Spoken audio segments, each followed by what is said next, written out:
രമ്യ ചേച്ചി, ഇന്നിപ്പോ നമ്മുടെ ബിഗ് ബോസിന്റെ ഗ്രാൻഡ് ഫിനാലെ അല്ലേ? അതെ. അപ്പൊ ആര് വിന്നറാണോ താല്പര്യം? അയ്യോ, താല്പര്യം എന്ന് വെച്ചാൽ ഭയങ്കര കൺഫ്യൂഷൻ ആവും. എല്ലാരും നമുക്ക് നന്നായിട്ട് അറിയുന്ന ആൾക്കാരാണ്. അനു ആണേലും മനീഷ് ആണേലും നെവിൻ ആണേലും അക്ബർ ആണേലും ഇവരെയൊക്കെ പോകുന്നതിന് മുമ്പേ ഞാൻ ഇന്റർവ്യൂ എടുത്ത ആൾക്കാരാണ്. ഷാനവാസ് ആണെങ്കിലും. അപ്പോൾ ഷാനവാസിക്കേനെയാണ് അതിനകത്ത് ഞാൻ ഇന്റർവ്യൂ എടുത്തിട്ടില്ലാത്തത്.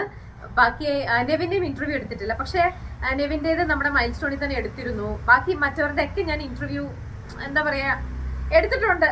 അപ്പൊ അങ്ങനെ ഒരു ചോദ്യം ചോദിച്ചാൽ എനിക്ക് ആൻസർ ചെയ്യാൻ ഭയങ്കര ബുദ്ധിമുട്ടാണ്. എന്നാൽ ഒരാളെ സെലക്ട് ചെയ്യണം. എങ്ങനെ പോയിട്ടുണ്ടെന്നുണ്ടെങ്കിൽ ഇപ്പൊ എല്ലാരെയും ഫേവറേറ്റ് ആക്കി വെക്കാൻ പറ്റില്ലല്ലോ. ആരെങ്കിലും ഒരാളെ സെലക്ട് ചെയ്യണം.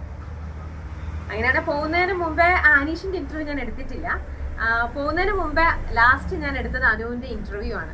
അന്ന് അനുവിന്റെ അടുത്ത് കപ്പ് എടുത്തിട്ട് വരൂ, കപ്പ് എടുത്തിട്ട് വന്ന് കഴിയുമ്പോൾ നമുക്ക് തീർച്ചയായിട്ടും നമുക്ക് ഇന്റർവ്യൂവിൽ കാണണം, എനിക്ക് ഇന്റർവ്യൂ തരാന്ന് അനുവും പറഞ്ഞിട്ടുണ്ട്. അപ്പൊ ഇന്റർവ്യൂവിൽ എന്തായാലും നമുക്ക് കാണാന്ന് പറഞ്ഞ് എല്ലാവിധ വിശ്വസും പറഞ്ഞായിട്ടാണ് അനുവിനെ പറഞ്ഞു വിട്ടത്.